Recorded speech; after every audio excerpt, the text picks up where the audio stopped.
Hello and good evening. Thank you so much for tuning in to Katie Merchant's Bedtime Tales. I am Katie Merchant, and tonight I bring you a new story called Spring Weather or Spring Cleaning. You guys get to pick. Let me know in the comments which title you like better. Buckets did not even begin to cover how hard it was raining. The water that poured from the heavens seemingly came from nowhere, although the charged particles would argue otherwise if they had the mouths to do so. Instead, they danced, swirling with the power of positive and negative, getting as close as opposite elements could before producing a bang that rumbled the whole of the skies and surrounding land. Vocal cords had nothing on pure volume. Castilla turned up the jazz as loud as the speaker would vibrate, hoping to tune out the atmospheric duet. She settled back on her red velvet couch and took a beat to enjoy the noise, foot bouncing to the bass. Castilla would have missed the knock at her door had it not been for her phone, vibrating off-key to the doorbell notification. She tapped her phone screen, dismissed the door note, turned off the music, and with the grace of a crane, bounded from her sofa towards the entryway of her home. She had ordered food and thought that it had come much earlier than anticipated, which was a much welcome gift. When she opened the door, the noises of rain grew mingling with the cries of spring's first amphibians, but no food was there. Her welcome mat, however, had been graced by a giant rubber duck.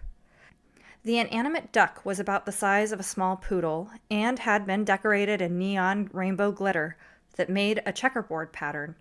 Its eyes had been bedazzled by hand. Castilla was only aware of that because she had been the one to bedazzle the eyes.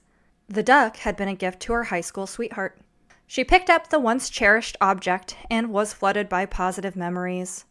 Moments in the sun, hands embracing hands, the remembrance of the importance of hoodies and never-ending meanders. That time was so long gone, the appearance of such a charming memento was almost jarring. "Sutton Branch, if you're out there, show yourself!" Castilla called over a dull minute in the heaving wind. "Is that a good or a bad show yourself?"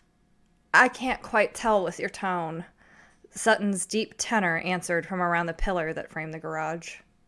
"That entirely depends on your intentions," Castilla smiled back as she saw his still handsome but soaking wet form step out from hiding. "Nothing threatening, just an old friend returning a gift." Sutton held his hands up by his chest playfully, overreacting being caught. "I'm cleaning some things out, and I found I could not throw out your artistry." "This is hardly the David." Castilla held the duck up, amused that it was dry from the front porch's overhang, but the man to deliver it was soaked to the bone. "No shade to Michelangelo, but I would pay more to stare at a line of these ducks than David in all his glory." Sutton smiled and shrugged, ease clear on his face, when she responded with a radiant grin. "That is high praise. Thank you." Castilla tucked the duck under one arm and leaned into the porch railing.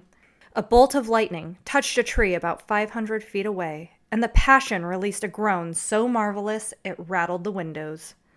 "That duck has actually caused me a fair bit of trouble, which is why I wanted to return it in person." He pointed at her, but the accusatory tone remained bubbly. "Something tells me it wasn't the duck, but the attachment and placement," Castilla called back, feeling like she knew where this conversation was headed. "A rubber duck belongs in the bathroom, does it not?" Sutton asked, taking a step closer, and Castilla motioned for him to come in further from under the eaves. He ran up the steps and used a hand to roll the rain off his short hair. "Guest bathroom or main?" Castilla questioned, holding her hands up protectively as Sutton shook his head playfully. "The bathroom I use most," he blushed. "Placement?" she wondered aloud, but the way her voice faltered told him he had clearly deserved the strife. "A shelf across from the toilet that held other ducks too." He waved his hands around before him as if it made it any better. "Okay, if you were sitting on the toilet..." She floated a hand before her as if he should know what she meant. He did. Eye level. He grimaced, and she shuddered. Did you? Before she could finish, he rolled his eyes and nodded. Of course. I used a disinfectant wipe on it before bringing it here. I'm not a complete animal. He tried to make the last part sound good-natured. Just because you kept an item from a person once dear to you does not mean that you are destined for one another. It just means that at one point they brought you good times, right? Kestia offered him the benefit of the doubt. Although eye contact with this thing while having a bowel movement is a bit intimate. Wait here. Kestia giggled and took the duck into her house, closing the door tight behind her. Her phone screen clicked as she turned the jazz back on. The duck, having lived in the bathroom for 2 decades, was not a thought she could dismiss. So she set it in the guest room bathtub, determined to give it a better scrub down before finding a better place for it to live. She grabbed a towel that no longer matched her set before wandering up the staircase, down the hallway, to her bedroom. In no time, she was at the furthest depths of her walk-in closet, pulling out a beat-up cardboard box that had been shoved in a corner and not thought about since she moved in.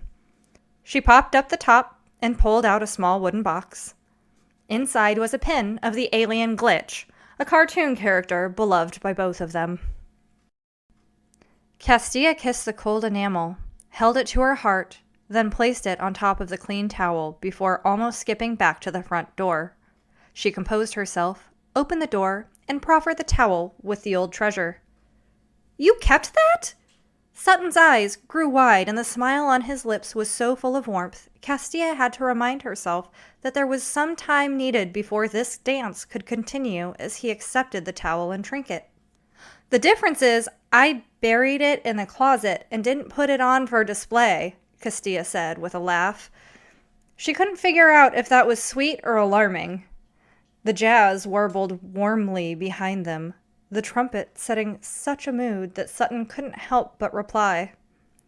The last few relationships would agree with your sentiment.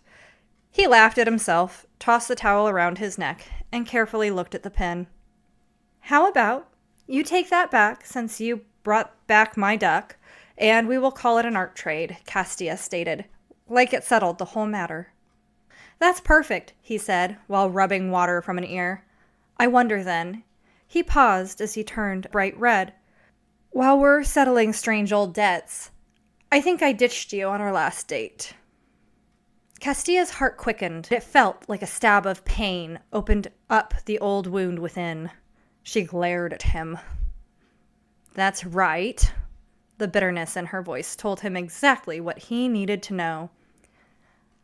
I'd forever be grateful for a chance to make that right, if you're open and available. Light flashed from above. The grumbling of the heavens gave her time to think before she could respond. We could have a coffee, Kestia suggested, her dark eyes looking him up and down as the rain stopped and the sound of frogs mingled with a playful flute. The Perk Parlor, 10 a.m. tomorrow? Sutton asked while backstepping down her stairs, his eyes not leaving hers.